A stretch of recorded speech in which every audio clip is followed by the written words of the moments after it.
welcome here tonight to celebrate the legacy of Louise DeSalvo. The entire staff of Strade Dorate, my friend Valentina, Cesare, and I are welcoming you to this special event hosted by Strade Dorate. We're here to celebrate the profound legacy of the woman, mother, wife, friend, scholar, and writer, Louise DeSalvo, and I feel honored to have met her once, many years ago. It was, I guess, 2010, and I had just embarked on my studies in Italian American literature. I was a very young scholar, very shy, and I missed my chance to introduce myself. Louise was with Eddie, whom I did not know at that time, but whom I can now call my friend. It is through Eddie, through the theory of the 6 degrees of separation, through all the books written by Louise, that I've always felt a special bond with her. It's thanks to Eddie that Strade Dorate could today organize this touching event on Louise, which I'm so proud of being co-hosting. Let me briefly introduce Strade Dorate. It's an amazing cultural project founded by Valentina Di Cesare first and me second in August 2020. Since its beginning, Valentina and I, co-aided by valuable colleagues such as Ilaria Serra and Emanuele Pettener, grounding on the idea of raising in Italy awareness and interest in the culture of the Italian-American diaspora at first, of the entire and Italophone diaspora then, are trying to spread here in our country the coordinates of this complex cultural universe, still unknown to the great public. Our aim is not academic at its core. We don't just release publications of academic interest, but also we release interviews, short stories. We create events and connect people from different backgrounds who share the same interest in the culture of our diaspora and its most extensive meaning. So we warmly invite you to follow us on Facebook, Instagram, our website, because more is to come. Valentina, I guess you're here. Buonasera a tutti, a voi collegati dall'America, buongiorno. Siamo molto felici di ospitare su Strade Dorate, grazie al contributo prezioso di Edvige e Giunta, questa giornata dedicata a Louise DeSalvo nel giorno successivo alla sua data di nascita. Louise DeSalvo, sapete tutti, è una scrittrice americana di origini italiane, è stata una editor, docente di letteratura inglese e scrittura creativa all'Hunter College e soprattutto è anche molto conosciuta come studiosa di Virginia Woolf. Siamo molto felici di poter ospitare un evento così importante su questo nostro portale che, come diceva poco fa Michela, è un portale divulgativo nato nel 2020 da 2 persone semplicemente appassionate, studiose e curiose di conoscere la produzione letteraria e artistica legata alla diaspora italiana, non soltanto negli Stati Uniti ma in tutto il mondo, e adesso ci siamo aperti anche alla diaspora italofona. Il nostro quindi è un sito divulgativo, non è sicuramente indirizzato esclusivamente ad un pubblico specializzato, anche perché in Italia di pubblico specializzato sulla diaspora italiana ce n'è certamente di meno rispetto agli Stati Uniti. Quindi cerchiamo in questo nostro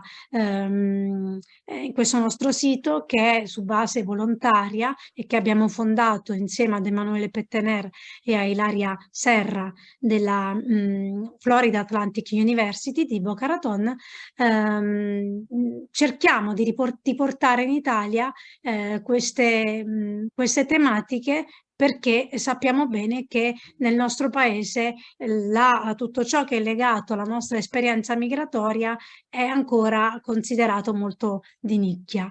Ringraziamo tutti i partecipanti e vi auguriamo di rimanere con noi per tutto il corso dell'evento.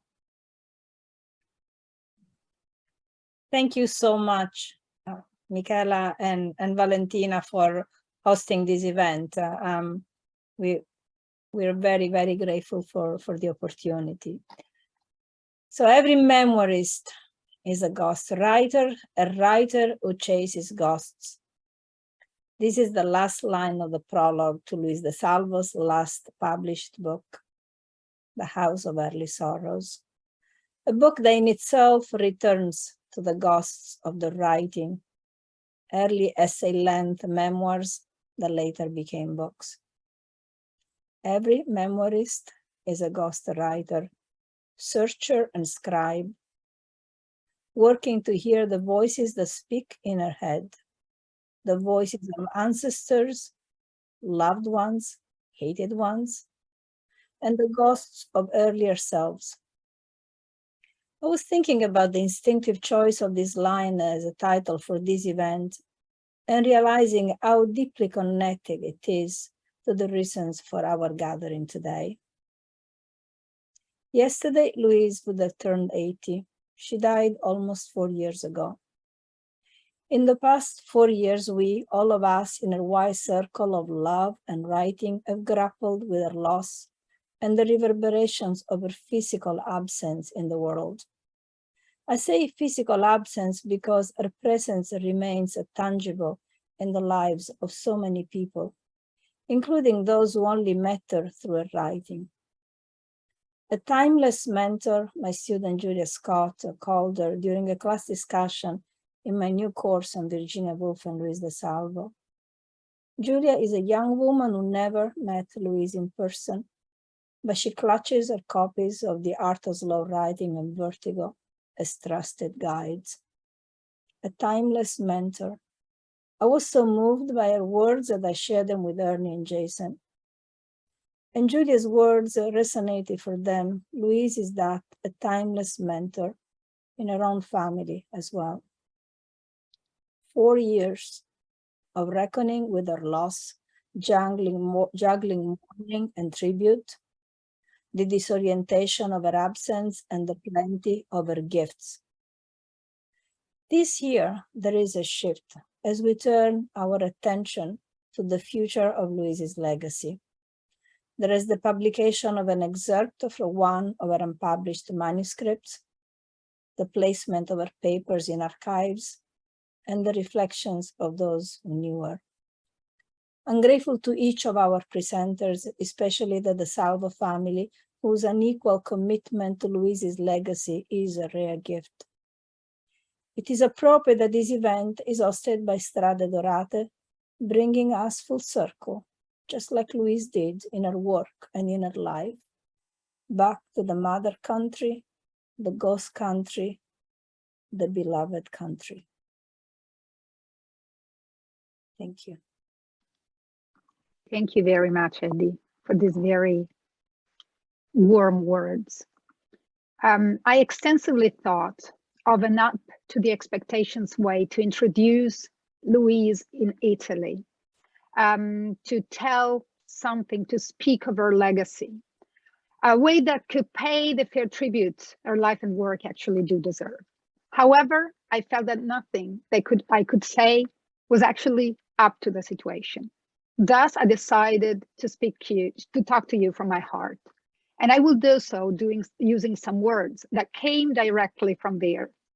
What I'm reading here, what I'm quoting here today is a short extract from my PhD thesis about Louise.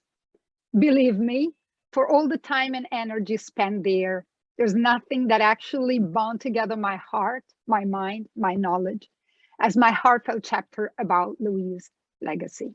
I'm quoting. If Virginia Woolf was the first feminist woman writer who reshaped the notion of trauma in relation to literature, Louise DeSalvo must be the second. Researching of Virginia Woolf was to DeSalvo a sort of a lighthouse. As in its nature, the lighthouse stands on the headland and acts as a guide for those navigating the devious seas around it.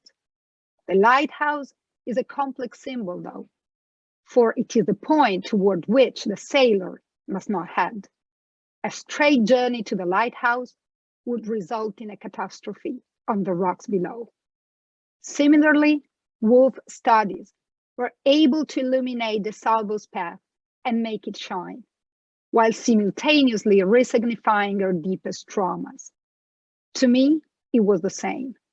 Studying and researching on DeSalvo's writing was my lighthouse. She enlightened my research. She reshaped my understanding of literature, my knowledge of feminism, and my idea of womanhood. As Louise admits in Writing as a Way of Healing, writing has helped me heal. Writing has changed my life. Writing has saved my life. The same was for me. Writing about Louise DeSalvo actually resignified my life path too. And now I would like to introduce Daniela Spampinato, very kindly accepted to be here today. Daniela, a graduate of the School of Acting of the Teatro Stabile of Catania, began working as an actress in the theater and radio in 1978, alongside experience in film, television, and dubbing. At the same time, Daniela studied foreign languages and literature at the University of Catania, specializing in English. Along with her artistic career, she has been active in teaching.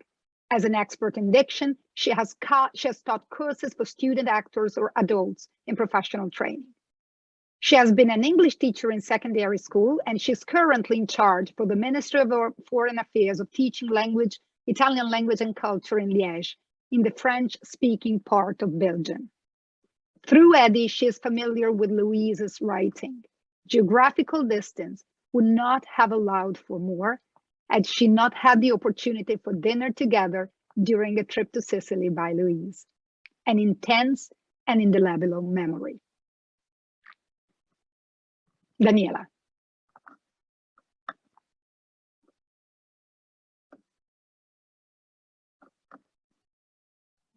Daniela, unmute. Oh, thank you. Now you can hear me. So do you remember Ernest, that day at the seaside in Catania? Yes, he cannot be here, but well, now I am proud and happy to read you a piece from leggerò un pezzo da un brano che ha per titolo La valigia, translation of Caterina Romeo.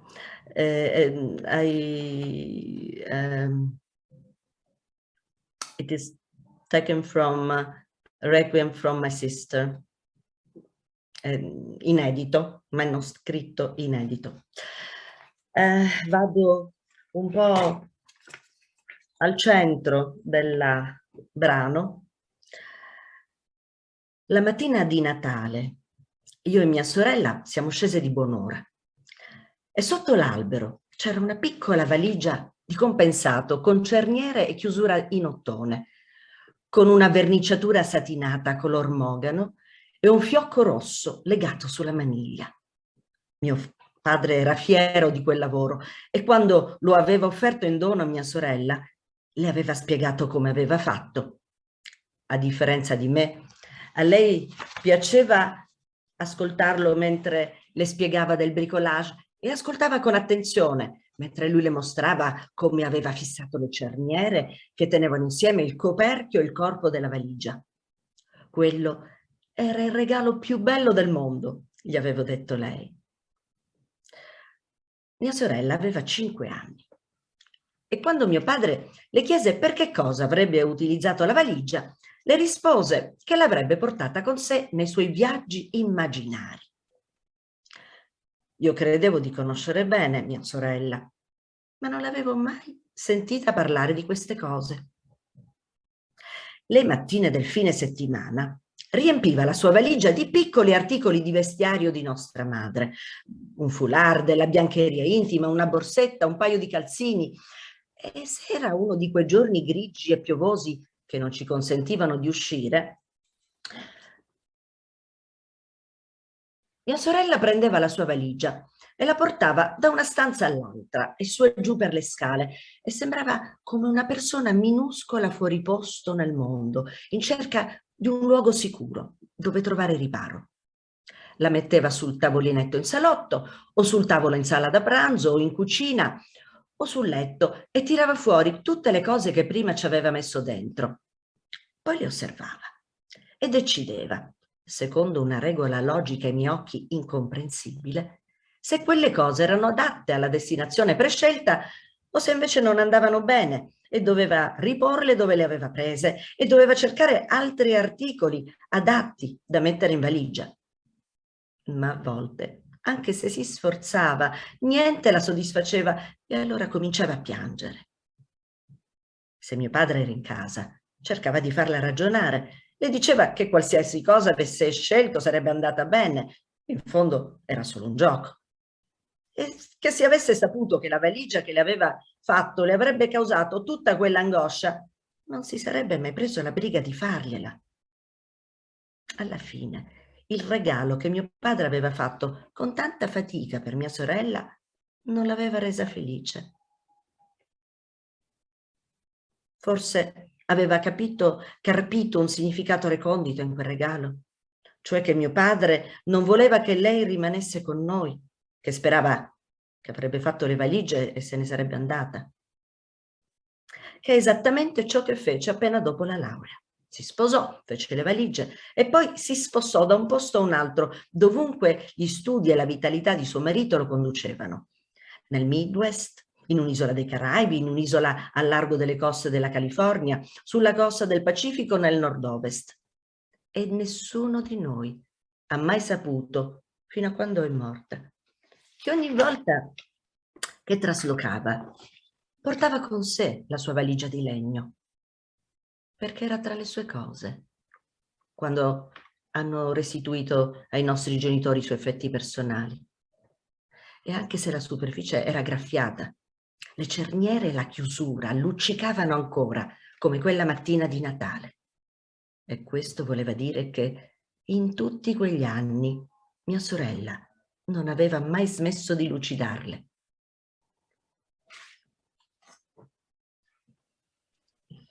Thank you very much, Daniela. Very touching. Beautiful. It was a pleasure. It's beautiful. It's very funny. I think we're reading the same passage. Even though I don't speak Italian fluently, I got enough of the gist. So thank you. Will be. Yes, really, Daniela, your voice just gave value to a fantastic piece of writing. So thank you so much. Thank you. And now, Grazie. please let me introduce Caterina Romeo. Caterina, I'm so thankful for you because you're here today with us for the commemoration of the legacy of Louise DeSalvo. I think you are definitely one of the best persons ever to be doing this with us today. Thank you for accepting the invitations of Strade Dorate. Caterina Romeo is an associate professor at Sapienza, the University of Rome, where she teaches literary theory, migration studies, post-colonial studies, and gender studies. She is the author of Interrupted Narratives, Intersectional Representations in Italian Post-Colonial Literature, and Narrative tra due sponde, Memoir di Italiane d'America, on Italian-American women writers. She has co-edited Post-Colonial Italy and a special issue of the Post-Colonial Studies Journal titled Post-Colonial Europe, and translated into Italian the work of numerous Italian-American women writers.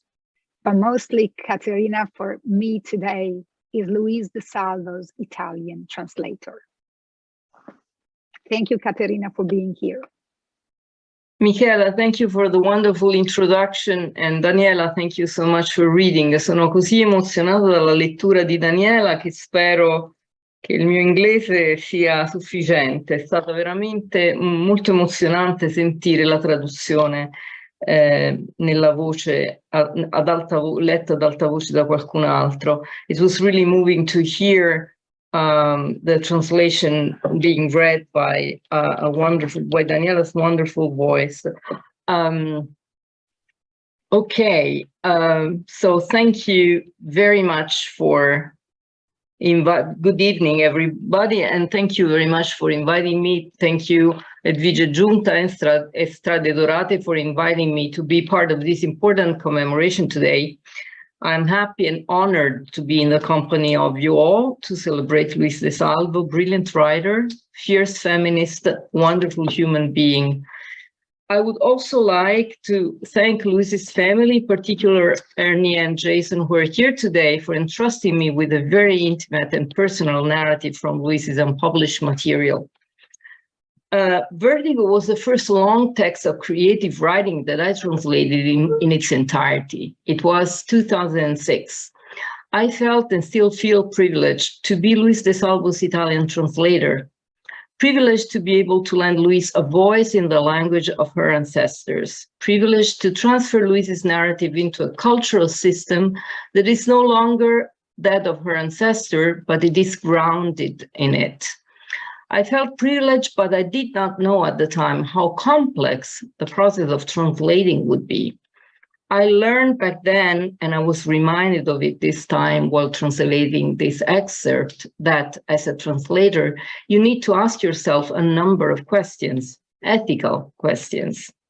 When Eddie asked me to translate Sister 5, for this is the title of the excerpt I was sent, I wholeheartedly accepted. After so many years from my translation of Vertigo, this time I already knew that the process of translating would leave me deeply satisfied and frustrated at the same time.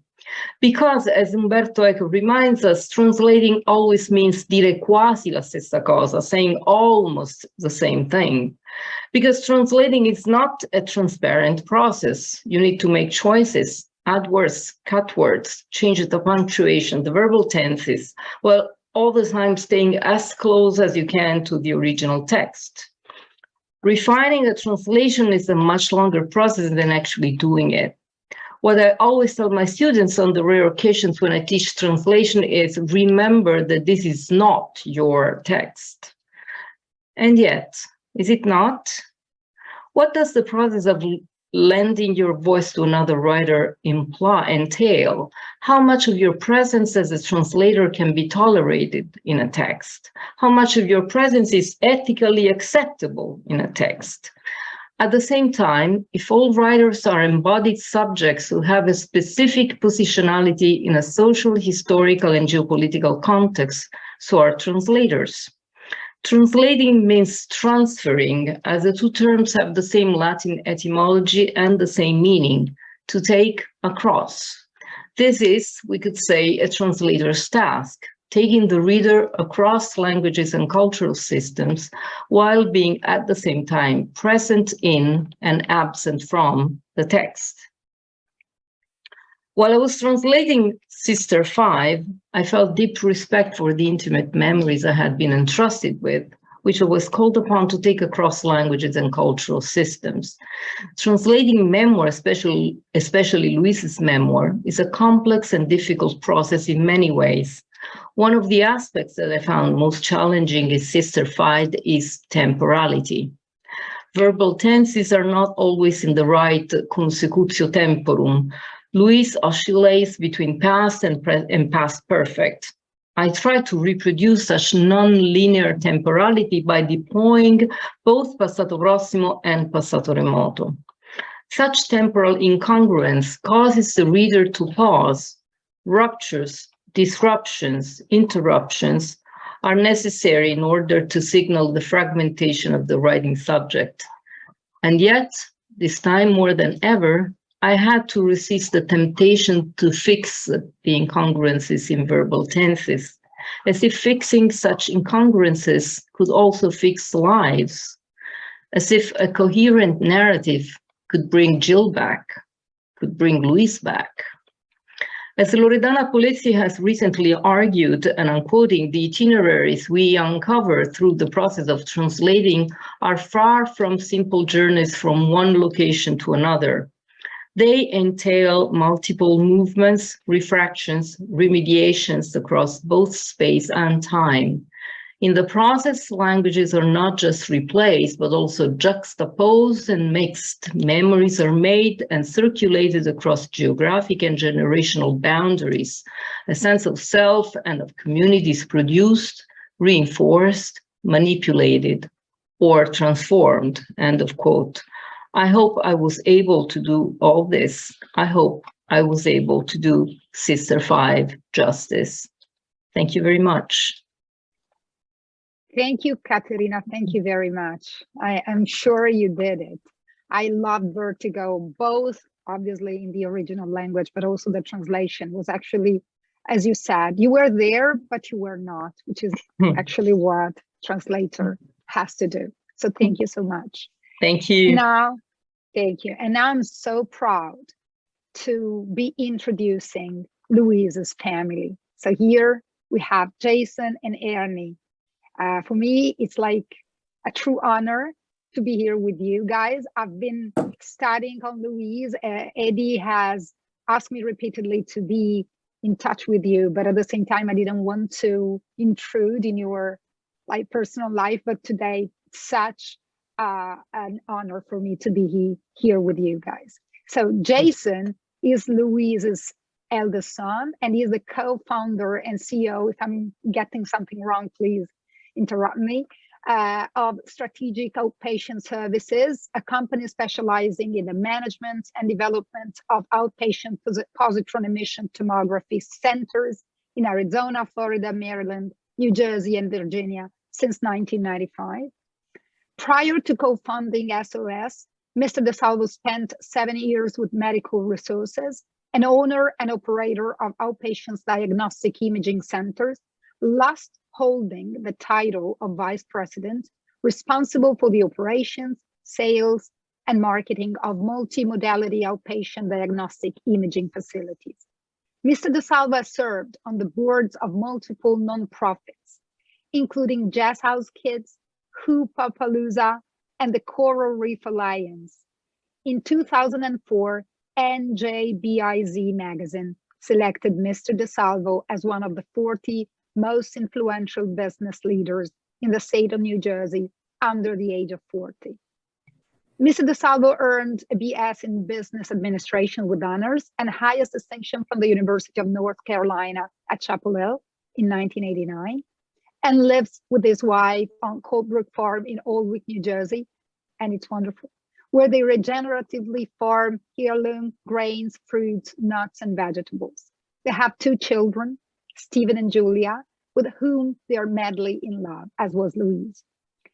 Ernie, you are, to me, one of the most important persons of my last years together with Louise. So Ernie was Louise's husband, and together with Jason, thank you very much for accepting Strade Dorate's invitation today. Thank you. Thank you. Thank you for having us. Dad, I think you're up. I have to apologize. I thought the biography was the piece that I wrote about Louise's creative process. So that's what I thought you wanted. I didn't think you really wanted to know about me more than I'm the Ernie that's alluded to in everything from her classes, talking about family, trying to show her students what the, excuse me? You can self-introduce yourself, Ernie. We are so happy to do that. At this time in my life, my past kind of has been spoken for, and I'm much more interested in the future. But actually, I did start the company, the first company that Jason was with after leaving Columbia University, where I was a professor in medicine there, and went out and began doing these diagnostic imaging centers before they were ever described. I was the first person in the country to do them. And I came up with the idea that I thought they'd be easy. They'd be like hamburger places. You could just roll them out. And I had images of myself sitting by a swimming pool with a cigar and, watching the money roll in. But it didn't work that way at all. And if it wasn't for my son, there'd be no money rolling in. So the best hire I ever made. But anyway, most of the life that I choose to remember now revolves Louise and the family, the family I'm very proud of, with my children and grandchildren and beautiful daughters-in-law. And we live very happily, relatively close. We used to be closer, but we're still, 45 minutes away from each other. And we see each other rotating on a monthly basis, but more often every week for a dinner or a lunch. I did write something for Louise, but I don't know if you want me to read it, about Louise's creative process. I don't think it'll take more than 3 minutes, but as I was thinking about Louise, it's very easy to get into a very sad state. I mean, you miss somebody who's in your life 55 years and then just goes. I hope none of you, well, I'm sure either you're going to experience it or you're going to be the cause of the problem. But I didn't want to go there. So I thought I would tell you some of the humor that the family shared with her, although she wouldn't think it was humorous at the time. So I'll read this to you. For those of you who are close to her and knew her well, Louise was more than just a writer or just a teacher and professor. By the way, I could say this in Italian, but then my family wouldn't understand it. She was also a wife, mother, cook, knitter, artist, friend, and traveler. And under all that, at the deepest level of her identity, was the fact that she was an Italian-American woman raised by complicated and troubled parents that left an indelible print on the personality structure she carried through her life. She was, to put it plainly, a middle-class, hardworking, second-generation Italian-American woman. Much of this is discussed openly or alluded to in her memoirs and essays. But what is rarely discussed in her currently available writings, and I say that because at some point her diaries will be released, and I'm sure it's discussed in depth there, but they're closed for another 6 years. Her intense work ethic and quasi-maniacal insistence on truth, accuracy, and literary structure had on her personal life and the lives of those she loved. I'll share a bit of that with you. Louise, and this is one of the truths, Louise liked to make a mess. Whether she was cooking, writing, knitting, planning made no difference. The evidence that such events were occurring did not require a Sherlock Holmes type of acumen. It was almost as if she was under a spell or in a frenzied state. There was no outward evidence that the rational mind was at work. Piles of dirty dishes and measuring spoons, reams of assorted pages of writing and type in no rational order, hundreds of balls of wool strewn all over the floor of her working spaces, endless list of things to do today were all part of the family's reality of their and my creative wife and mother. What was evident was that she was, in the moment, happily and diligently creating something. It made no difference if it was a new bread recipe or a deep analysis of textual materials. It was a quasi-orgasmic event that tolerated no interference until when any of the above, was finished. Then she would look at the results, which I put in parentheses as questionable devastation, of her creative endeavors, which could have taken hours or months to complete, and meekly ask me if I would help her clean or organize the resulting product. From this, I extracted the first article of the Louise Compendium of Laws dealing with creative persons. Keep out of their way until asked for assistance. I can't count the number of times I was told, get the fuck out of my kitchen and leave me alone. That was, of course, taken seriously, as this was a Napolitana woman with a knife in her hand. It was for this reason that I asked her, as a physician, if she realized that she was crazy in the kitchen and that this was the diagnosis. To explain, so the second truth is, in her writing, Louise cared about order only after the creative act was accomplished. To explain further, one must consider that completion for Louise was a relative term. There existed the concept of proximal completion and final completion. The proximal completion occurred at some point only known to her as the writer. It came about from some unexplainable knowledge that all that had to be said was. The product appeared as a very large, somewhat mountainous pile of papers with numbered headers. It all looked quite impressive until the unsettling fact was made known that the writer wasn't exactly sure that the order of the chapters, nor indeed the order of the pages, were exactly correct. Here we have the kitchen problem taken to the word processor level. When she would ask me to look through them, the diagnosis was obvious. Louise would have had a deep insight or feeling or distant image of what she would finally embellish with beautiful prose, but it did not chronologically or even logically flow from the previous such insight. It was just like her cooking, a thought that had to be realized with no connection to the diet plan, weekly food plan, or anything else. It sprang from her urge to create. So we had many 30 to 40 tranches of writing, but often no logical connection between the various tranches. The saving grace was that most of these tranches were related to the main theme of the contemplated work, but not always. In fact, in one collection, and this is true, I found enough tranches of material to make two separate books. One was the book on moving, and the other one was the book on A Father at War. So she would write things, but they weren't necessarily related to each other. They were just in her mind at the time. Now, all this needed a real world solution, and that meant examination of every tranche, laying them out in some logical order. This required my first reading through each one with her to get the scope of the required editing and organizing. It was clear that neither our kitchen nor dining room tables were large enough for this project. So off we went to my office, where we used the 12-foot boardroom table. There we would lay out the tranches, and then I would read each one. She would have some certain knowledge of the order of some of the tranches, but almost never were there linking elements that allowed for the smooth flow from one to the other. Of course, we always solved the problem, and I learned so much about how her mind worked, and more importantly, how to deal with a creative person. I would tell her that she had to assume I was the common man, that everyday reader with whom one could not use abstract phraseology.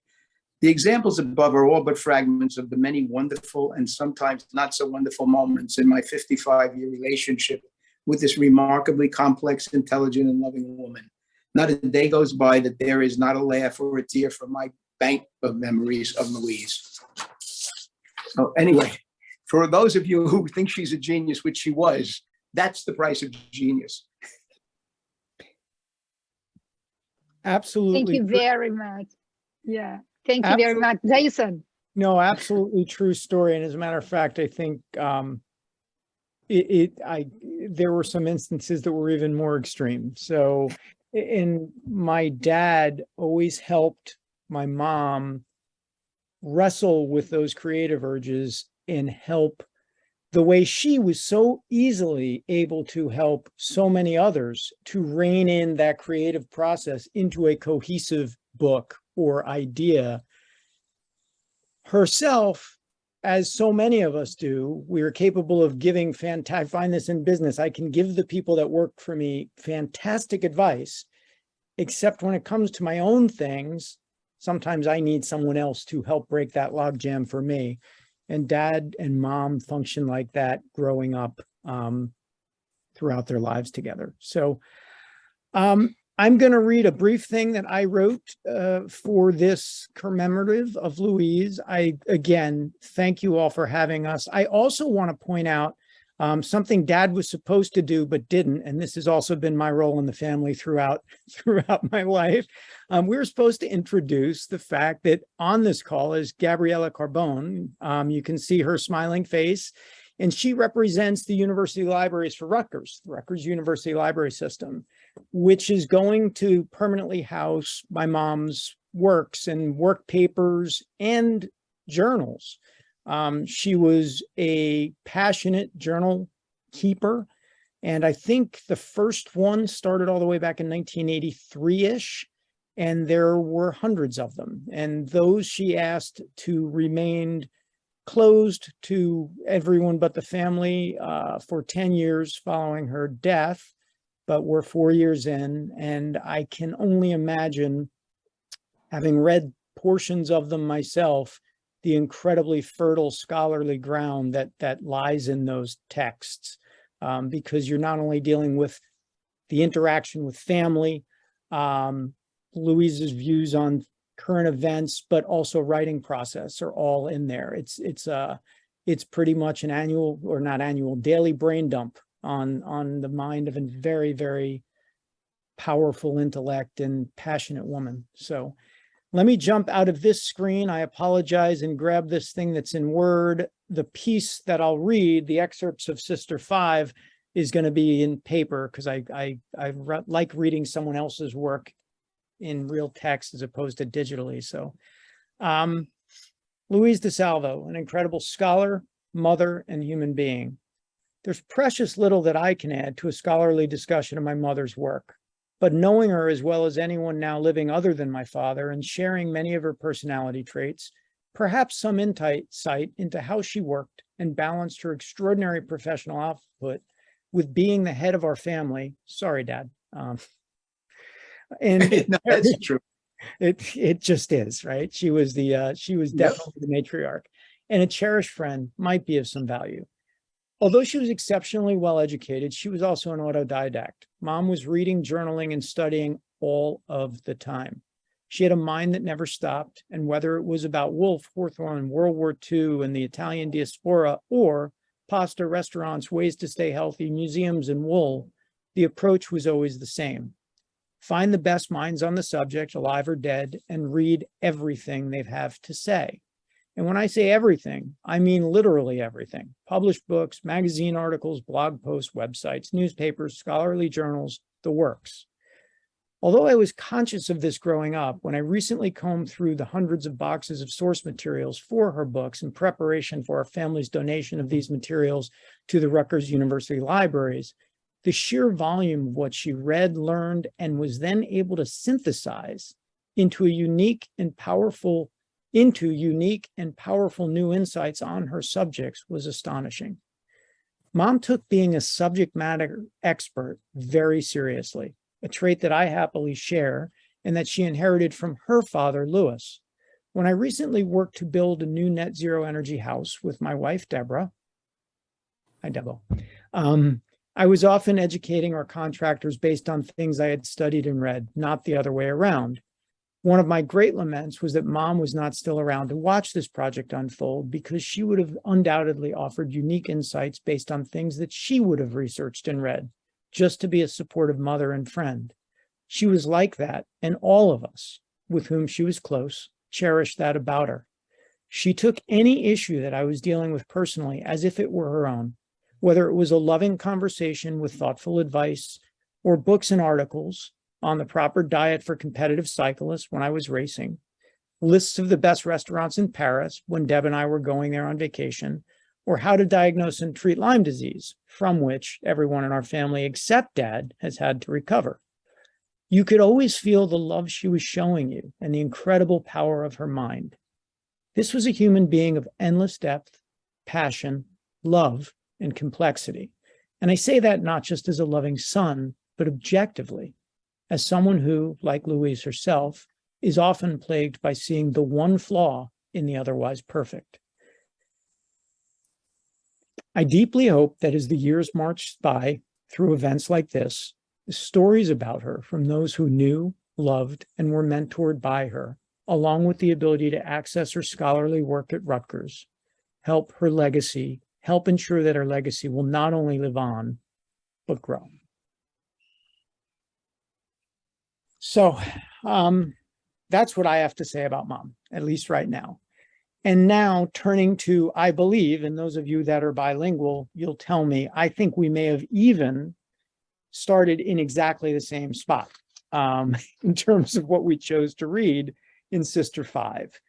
I will preface this by just saying a lot of the passion and things that Mom brings out in her work, especially her memoirs and even her novels, are rooted in her family, her nuclear family, her father, her mother, my aunt.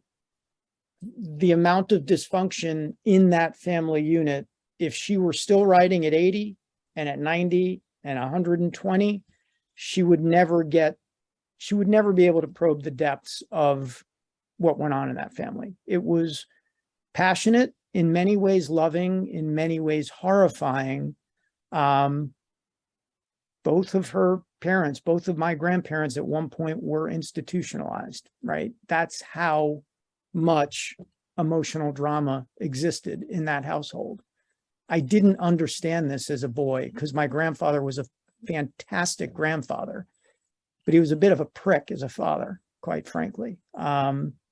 So this piece is really powerful, and I love that Eddie chose it, or whoever selected it. I believe it was Eddie. She suggested it to Ernie and me. I'm not going to read the beginning where it talks about my grandfather making this gift for his younger daughter, my Aunt Jill. I'm going to pick up on page 4 of the English version at the top of that, if any of you are following along. If not, I'll just read. On Christmas morning, my sister and I descended early, and under the tree, with a mahogany satin stain, a red ribbon tied around its handle. And under the tree, there it was, a little plywood suitcase with brass hinges and a brass latch, finished with a mahogany satin stain, a red ribbon tied around its handle. My father was proud of his handiwork, and as he presented it to my sister, he told her how he'd made it, told her how many coats of stain the plywood required. Unlike me, she liked hearing about how he crafted his projects, and she listened as he showed her how he'd affixed the hinges that joined the lid to the body. It was, she told him, the very best present. But then he turned to me and said he decided to make me a present too, but not for Christmas, for my birthday, which was in September, because it would give him enough time. He decided to make a triangular desk with a drawer that would fit into the space at the top of the stairs so I could do my homework there without being disturbed by my sister. And he did. And the desk was ready for my birthday, and I took it with me when I got married, and I placed it in the corner of the bedroom of our first apartment in Jersey City. Used it for years after. Now, all these years later, and knowing what happened to my sister, as I remember that Christmas day and my father's present to her, I wish he hadn't talked about what he was going to make for me. I wish he'd let her have the moment of feeling special, singled out, taken care of, even though, quite likely, he didn't want me to feel jealous because of his gift to her. My sister was 5 at the time, and when my father asked her what she'd use the suitcase for, she told him she'd take it with her on imaginary journeys. I thought I knew my sister well, but I'd never heard her speak of this before, never knew that she pretended that she was ever any place other than where she was, usually with me. Still, that Christmas day, I wasn't interested enough in her internal life to ask her where she was going and what she thought she'd find when she got there. Weekend mornings, my sister would pack her little suitcase with bits and pieces from her or our mother's wardrobes, a scarf, some underwear, a little purse, a set of socks. And if it was one of those dismal rainy days that prevented either of us from leaving the house, about which I was delighted, for it meant that our mother couldn't chase us outside, couldn't require me to take my sister wherever I was going, to a friend's, to the Catholic schoolyard, down the hill, to the sweet shop, to buy some candy or gum, my sister would carry her little suitcase from one room to another and up and down the stairs, like a tiny displaced person looking for a safe asylum. She'd put it on the coffee table in the living room, or the dining room, or the kitchen table, or on her side of our bed, and she'd unpack whatever she placed in it before and scrutinize it and decide, by some rule of logic that I couldn't understand, whether the items were suitable for whatever destination she had chosen, or whether they wouldn't do and had to be returned to the places where she'd found them. And she'd have to start searching for things to pack all over again. But sometimes, no matter how hard she tried, nothing seemed to satisfy. And at those times, she would cry. If my father was home, if he wasn't down at the firehouse where he spent much time, he'd try to reason with her, tell her what she'd chosen was fine, that it didn't matter, that she was just playing after all. And couldn't she pretend that whatever she packed would be suitable? And if he'd known the suitcase he'd made would have caused her such distress, he never would have bothered. By the way, that would have been said in a very nasty tone, in a very confrontational way. It would not have been a comforting, loving, parental way, just as an aside. My mother would sometimes try to help and offer a trinket, a piece of costume jewelry, a pair of gloves, but she'd give up if her first attempt at consolation didn't work. So the present my father had worked so hard to create didn't make my sister happy. And perhaps it's because she knew my father would be making me something bigger and better. But maybe she gleaned a hidden meaning from that present of a suitcase. That my father didn't want her to stay with us. That he wished that she would pack up and move away. Which is what she did as soon as she could after she graduated from college. She married, packed up, and moved often to wherever her husband's studies and livelihood took him, to the Midwest, an island in the Caribbean, an island off the coast of California, the Pacific Northwest. And none of us knew until after she died that every time she moved, she took her little wooden suitcase with her. For there, it was when her personal effects were returned to our parents. And though there it was when her personal effects were returned to our parents, and though there were scratches on its surface, the brass hinges and latch still gleamed as brightly as they had on that Christmas morning, which meant that through all those long years,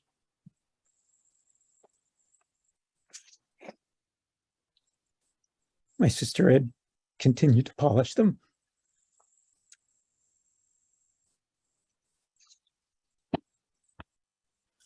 That's it. Thank you. Thank you Yep. very much, Jason. Thank you. I think the tone of your voice right now actually expresses the emotion that I'm feeling, and I'm pretty sure everyone is. And this is exactly what Strade Dorate is meant to be doing. If we really hope that we can bring this legacy, this precious, valuable legacy on and on in the years. So this is an invitation for you for next year. Sure Because thing. I'm pretty sure there will be so much more to say Let's about do it in Louise, Italy. and Yeah, we'll come. we will make it possible. We do that in person in Italy. That could be an Exactly. idea. I'm pretty sure that Eddie will be very hopeful in making Oh, it we need happen. Eddie. So she can make everything happen as far as I've learned. So thank you so much, Ernie. Thank you very much, Jason. It was really Thank you. touching. Thank you for having us. It was really beautiful to be here. Thank you. And we still have other friends here, and I'm very proud of this. We have Jen and Kim. So Jen, please help me with your last name, Heller Levi. Is that correct? Or this is not, maybe? Eddie, you can help me if you know that better than me. Heller Leavy. Yeah. Leavy. Heller Leavy. Jan, you Leavy. need to unmute yourself. Thank you, Ernie.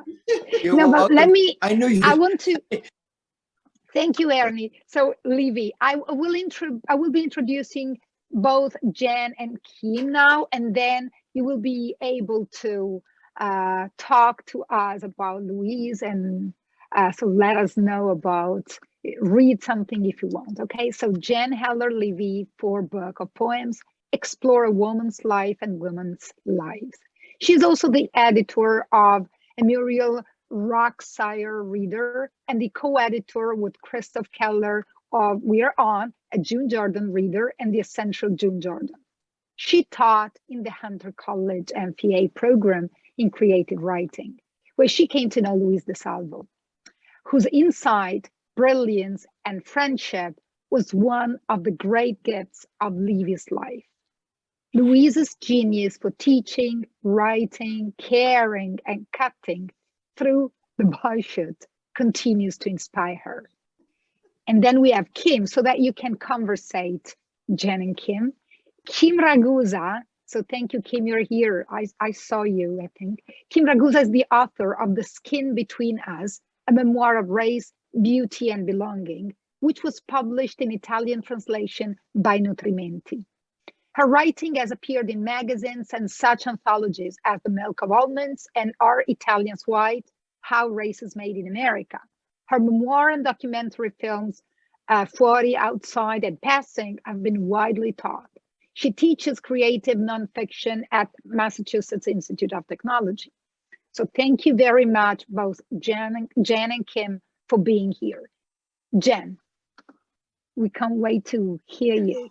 Thank you very, very much for inviting me to be here. This We're is such honored. a beautiful event, and it's so wonderful to see Ernie and Jason, and to meet all of you who I haven't met, although I've met Eddie and adore her. I'm going to read something that I read at Louise's memorial service. So this is 4 years old, but it's truer today than it is now. I miss her so much and admire her more every day and want to talk on the phone with her.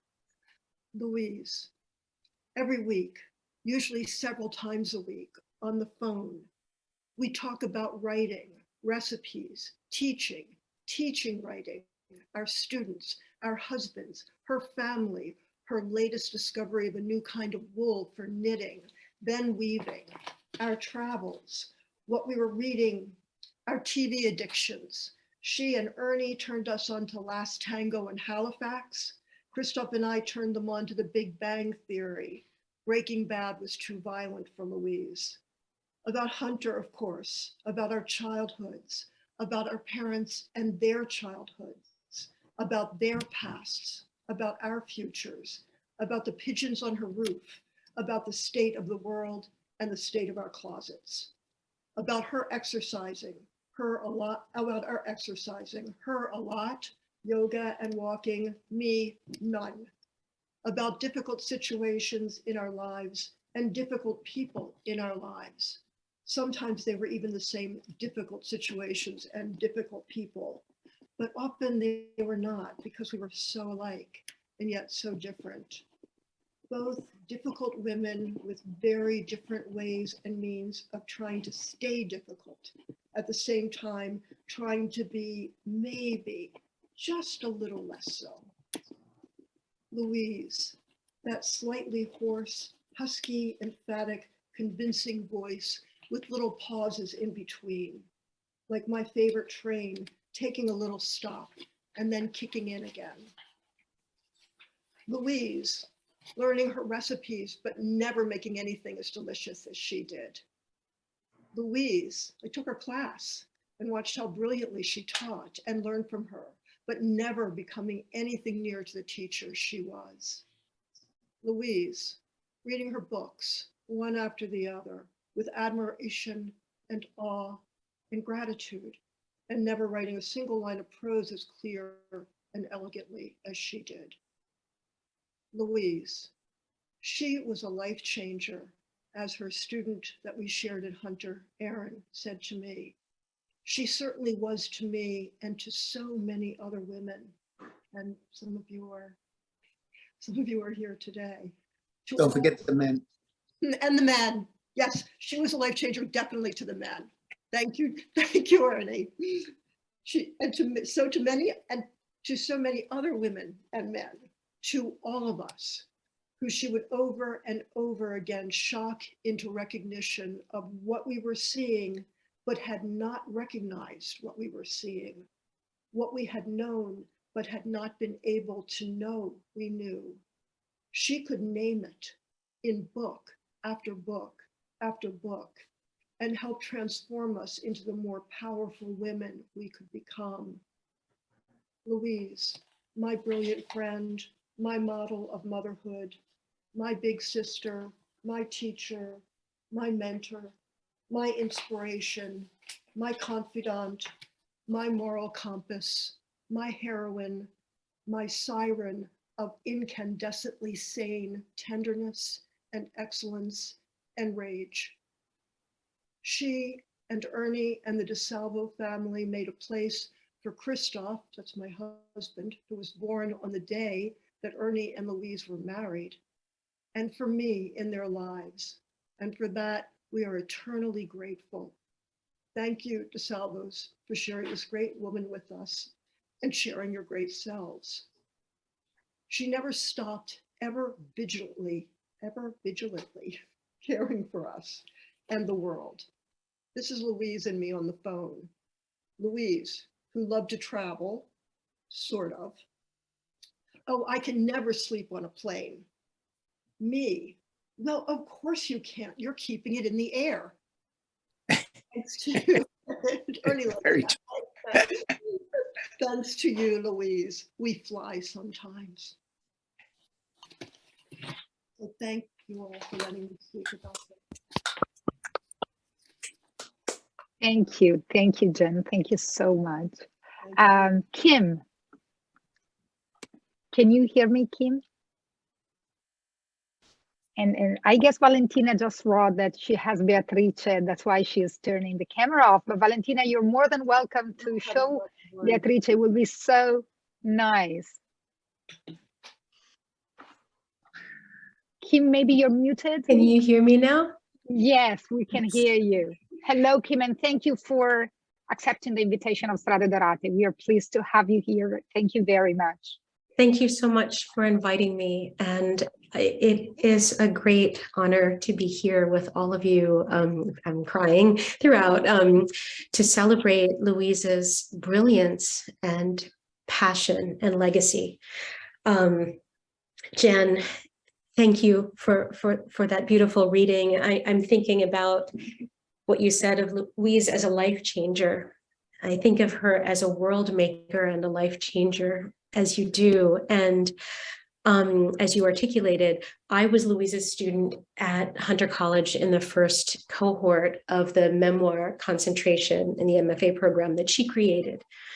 And while working with her as her student was instrumental in helping me come to myself as a writer, come into solidity, to come into some sense of who I was and what I was doing as a writer, it made me a teacher.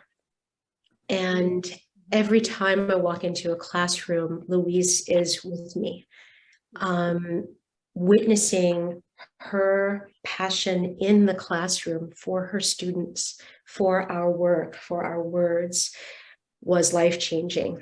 And it's an honor for me and a practice to try to transmit that to my own students.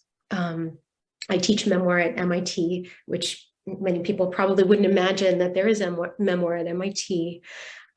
My students are engineers and neuroscientists and geologists and biologists, and they're working on climate change and making sure there's safe water on the planet, all of these very big things that they're engaged with.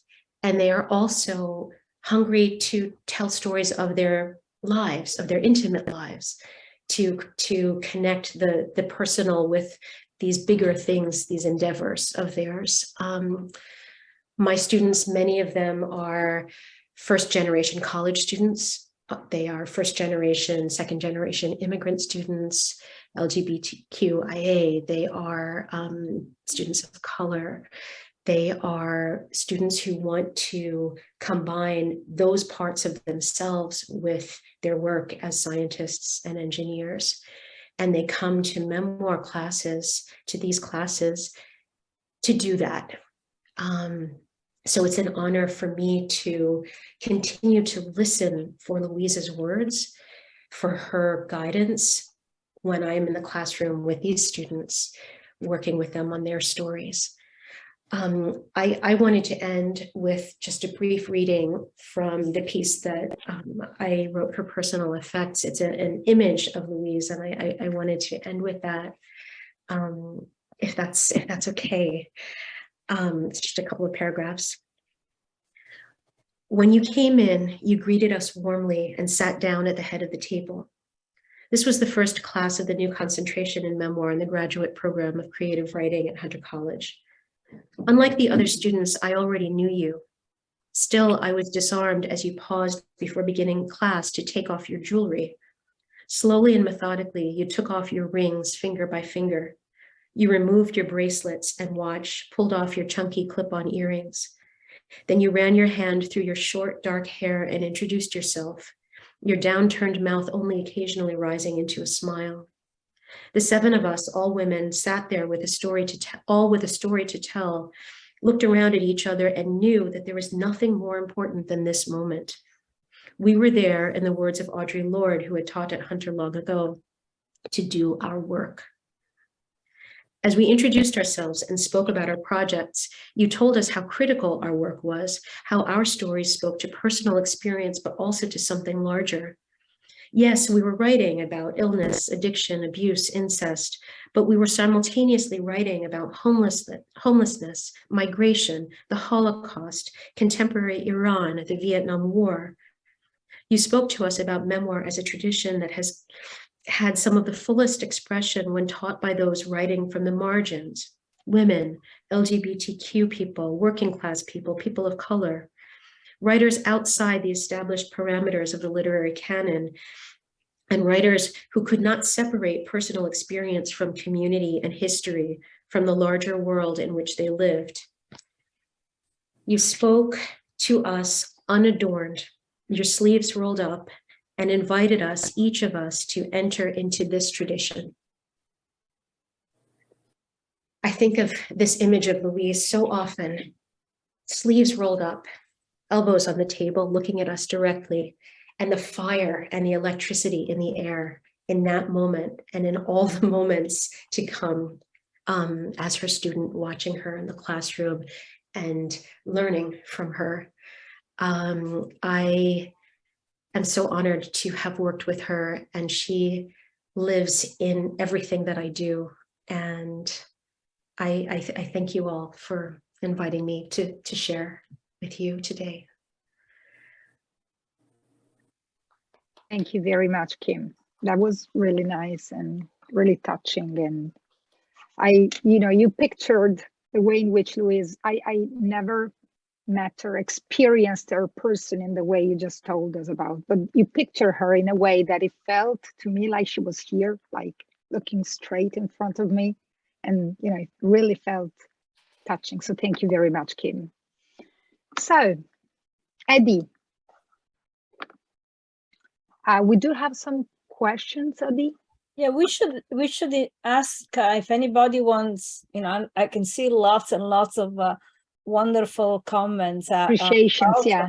Also, if there are any questions, please post them in the chat, and we can, for any of our presenters. Can I? Yes.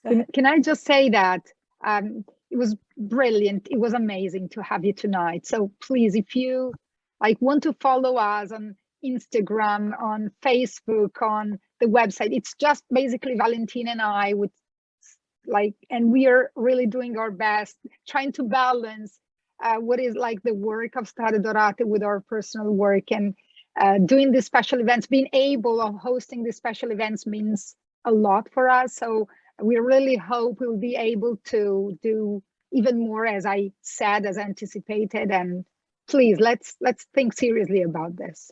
Okay, Eddie, talking to you. Well, this was extraordinarily moving. For me, Louise is present in my life in myriad ways, whether I'm writing or teaching or being a wife, a mother, a daughter, a sister, a friend. I just hear, very often my husband, when I'm struggling with something, really struggling, he'll say, what will Louise say? And so I have one of my conversations with Louise, and she was direct, blunt, and so incredibly helpful in directing you to what you needed to do in your life. And I think she continues to do that. So I think we have a big responsibility to spread our work as teachers, as scholars, as translators, as writers, as readers. We've had several events already around Louise's work. And I know I've had a conversation with a Virginia Woolf scholar about doing a Woolf and DeSalvo event, but I was thinking of two possible future events. We definitely need an event on Louise DeSalvo and her students, and Louise DeSalvo and her women. I think there are so many things that we need to explore, and there's something to look forward to. But also, and you know, just seeing Kim, which I haven't seen Kim in a while, reminded me of the incredibly important community that Louise not only embraced but inspired in her life, which is the Italian American women's community, that she has shaped in fundamental ways. So Michela, your eyes are better than mine. Do you want to see if there are any questions? Yeah, I would just like to say, when Louise was, we knew she was sick and she was on chemo and she was talking about retiring, but she was still teaching and she really didn't have the strength to go. So I would drive her. So I asked her if I could go to one of her classes because I heard from everybody what a phenomenal teacher she was. And I went, and it was absolutely a mind-bending experience, having come from a completely Catholic school background almost. You know, seeing this woman sitting in a circle with all of the students, each one, you know, giving their insight and their honest feelings about things, and her just moderating was like she would moderate an orchestra. It was phenomenal to see. I don't know if you all knew it, but where she was a high school teacher early in her career, when I was going, in fact, that's how I got through medical school. She worked, and she had won the New Jersey State Award for being the best student teacher in the state. So she had a doctorate in education, and so that is the reason why not only is she so important with writing, but why she was such a magnificent teacher and turned out so many phenomenal women. And I was just congratulating Kim. And I mean, she still talks about my Kim, my this, my that. You know, they were all my Amy, my Eddie. It's like, you know, my Janice. You know, so it's just wonderful that she's here with me through all of you. Anyway, thank you.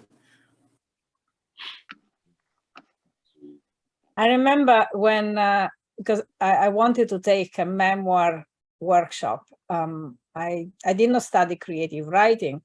And I jumped into teaching creative writing solely because of Louise. She told me to just teach memoir. And I said, I have no idea.